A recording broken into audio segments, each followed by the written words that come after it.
अस्सलामुअलैकुम dear students, once again welcome back to school thought with me. उम्मीद करता हूँ सब खैरियत से होंगे। और आज का जो टॉपिक है बेसिकली हमारे पास क्लास 9 चैप्टर नंबर 6 क्लास में 8 और 9 दोनों लिखता हूँ, विच मीन्स प्री 9 और 9 के लिए chapter number 6 that is about molecular biology. ठीक है, इसका लास्ट टॉपिक है हमारे पास that is central dogma of protein synthesis, central dogma of life और central dogma of molecular biology. 3 different नाम है। मैं जस्ट टॉपिक को लिखता हूँ यहाँ पे, central dogma of life. Then आप 1 बाय 1 करके इसको एक्सप्लेन करते हैं कि होता क्या है। देखें, central dogma of life, central dogma of protein synthesis और central dogma of molecular biology, सब चीज़ें या तीनों नाम एक ही हैं। अब इसके अंदर हमने करना क्या है, कौन सा मैकेनिज्म, कौन सा प्रोसेस स्टडी करना है, वो सारी चीज़ें भी डिस्कस करने जा रहे हैं। देखें, प्रोटीन सिंथेसिस के लिए अगर हमने बॉडी के अंदर या सेल के अंदर प्रोटीन को सिंथेसाइज करना है तो इसके लिए जितनी भी इंफॉर्मेशन है ये हमारे पास डीएनए के अंदर कोड होती है। डीएनए मॉलिक्यूलर बायोलॉजी के अंदर न्यूक्लिक एसिड के अंदर पाया जाता है, which mean deoxyribose nucleic acid. ठीक है, डीएनए के अंदर प्रोटीन सिंथेसिस के लिए सारी की सारी इंफॉर्मेशन वहां पर कोड होती है। अब इस डीएनए से इंफॉर्मेशन का फ्लो करना डीएनए टू आरएनए, ठीक है, विच मींस कि deoxyribose nucleic acid to ribose nucleic acid. Then इस आरएनए से प्रोटीन्स का सिंथेसाइज होना इन टर्म्स ऑफ पॉलीपेप्टाइड्स। अब ये सिर्फ सिंप्लीफाइड फॉर्म के अंदर लिख रहा हूँ, मजीद इसको आगे जाके प्रॉपर्ली डिटेल में डिस्कस करते हैं। इस पूरे प्रोसेस का नाम है central dogma of life, central dogma of protein synthesis और central dogma of molecular biology.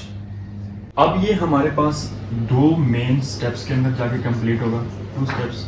ठीक है, डीएनए टू आरएनए, जो वेरी फर्स्ट हमारे पास कन्वर्जन है डीएनए से आरएनए, उसे ट्रांसक्रिप्शन के स्टेप में स्टडी करते हैं। ठीक है, पहले मैं यहाँ पर जस्ट 1 लाइन के अंदर लिखता हूँ, फिर उसको प्रॉपर्ली एक्सप्लेन करता हूँ।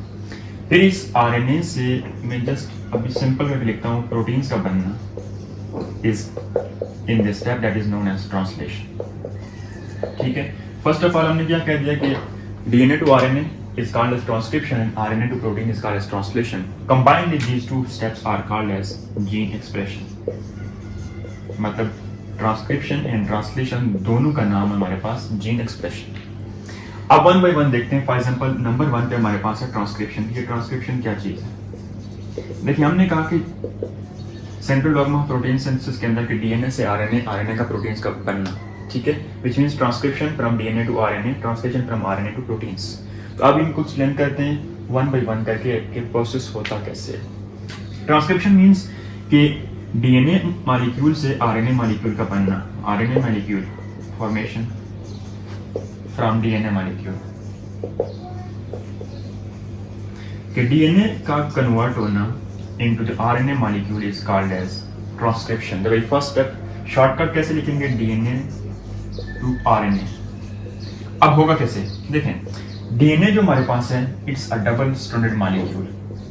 लाइक में अगर आपको थोड़ा सा बताऊं इन टर्म्स ऑफ डायग्राम, तो लेट्स सपोज करने कुछ ऐसा होता है, अ डबल स्ट्रैंडेड मॉलिक्यूल है हमारे पास, जबकि जो आरएनए है हमारे पास दिस वन, ये हमारे पास एक सिंगल स्ट्रैंडेड मॉलिक्यूल है लाइक दिस। जब आपने डीएनए से आरएनए बनाना है, इट मींस आपने इस डबल स्ट्रैंड को अनवाइंड करना है, इसको ओपन करना है ताकि आप इसको सिंगल स्ट्रैंड में कन्वर्ट कर सकें। अब कैसे होगा कि इस डीएनए की अनवाइंडिंग होगी। ठीक है, ये ओपन होगा लाइक स्टार्टिंग में से ऐसे कुछ बनाऊंगा मैं, जोड़ा जोड़ के दरमियान में से लाइक यूं कर लें। अब ये अनवाइंडिंग हो रही है, इसके लिए अपनी एक्चुअल पोजीशन से दूर जा रहा है, मतलब उसकी जो जिप थी वो ओपन हो रही है, वो जो वाइंडिंग थी वो ओपन हो रही है और अब अनवाइंड होने जा रही है। अब जैसे कि मैंने बताया कि DNA is like a double stranded molecule. ठीक है, स्टार्टिंग में अब वो अनवाइंड होगा ऐसे कुछ करके। ठीक है, यहाँ पे आके मैसेंजर आरएनए के साथ कंबाइन होगा, फॉर एग्जांपल लाइक दिस, इस जगह के ऊपर।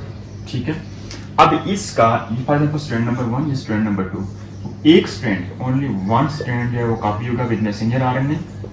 ठीक है, और दोबारा से उसकी जो अनवाइंडिंग थी वो वाइंडिंग हो जाएगी। दिस स्टेप और this process is called as transcription. DNA से आरएनए का बनना इज कॉल्ड एज ट्रांसक्रिप्शन। होता कैसे, सबसे पहले इसका जो मॉलिक्यूल है, जो डबल स्ट्रैंड है, वो अनवाइंड होगा। ठीक है, देन एमआरएनए के साथ उसका एक स्ट्रैंड ओनली वो वहाँ जाके कॉपी करेगा, ठीक है।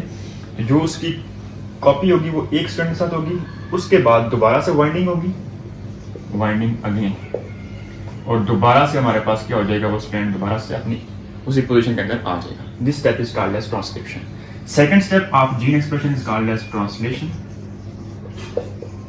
which means conversion of RNA to proteins। पहले मैं इसको सिंपल फॉर्म के अंदर लिखता हूँ। अब देखिए हमारे पास कौन सा RNA था वहाँ पे, इन टर्म्स ऑफ मैसेंजर RNA। इस मैसेंजर RNA का कन्वर्ट होना इनटू पॉलीपेप्टाइड्स। जब आप प्रोटीन को सिंथेसाइज करते हैं पहले हमारे पास पॉलीपेप्टाइड्स बनते हैं, ठीक है। तो प्रोटीन्स के अंदर पॉलीपेप्टाइड की फॉर्म के अंदर हमारे पास मॉलिक्यूल का बनना from mRNA, that is called as translation. ये डीएनए या हमारे पास जो mRNA सिंथेसाइज हुआ है, ये बेसिकली दोनों कहाँ पर हुए हैं, न्यूक्लियस के अंदर, ठीक है। बट प्रोटीन सिंथेसिस जो होती है बेसिकली वो हमारे पास होती है साइटोप्लाज्म के अंदर। Protein synthesis in cytoplasm, it means कि अब क्या हो गया, जो हमने mRNA सिंथेसाइज किया था न्यूक्लियस के अंदर, उसको हमने मूव करना है टुवर्ड्स साइटोप्लाज्म। ये यहाँ से मूव करेगा टुवर्ड्स साइटोप्लाज्म।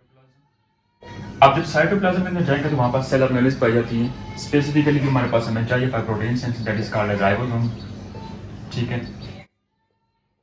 ये सब कंबाइन करेगा और प्रोटीन को सिंथेसाइज करेगा, बेसिक सीक्वेंस मिलेगा अमीनो एसिड्स का, ठीक है। उनको ट्रांसलेट करेगा और हमारे पास पॉलीपेप्टाइड्स की फॉर्म के अंदर प्रोटीन की स्ट्रक्चर को रेडी करेगा, जिसको बाद में हम प्राइमरी, सेकेंडरी, टर्शियरी और क्वाटरनरी स्ट्रक्चर के अंदर कन्वर्ट करके अपनी प्रोटीन्स को ऑब्टेन करेंगे। This is all about translation. अब देखिए यहाँ पे मैंने वर्ड यूज किया कि ribosome in terms of cell organelle वहाँ पाया जाता है, but actually according to recent research ribosome is not a cell organelle. किसी नेक्स्ट वीडियो के अंदर मैं लेक्चर में बताऊंगा कि इसको ऑर्गेनेल क्यों नहीं रिसर्च हुई है, जिसके अकॉर्डिंग इसको उस चीज़ से एक्सेप्ट करके अलग कर दिया गया है। बहरहाल this is about central dogma of protein synthesis or molecular biology or central dogma of life in terms of transcription and translation। DNA से आरएनए, आरएनए से प्रोटीन का बनना हमारे पास कॉल्ड एज जीन एक्सप्रेशन। किसी तरह का कोई क्वेश्चन हो, कोई भी इसके अंदर प्रॉब्लम हो, कोई इशू, कमेंट सेक्शन में पूछ सकते हैं। और अगर वीडियो अच्छी लगे वीडियो को लाइक क्या रखिएगा। अल्लाह हाफिज़।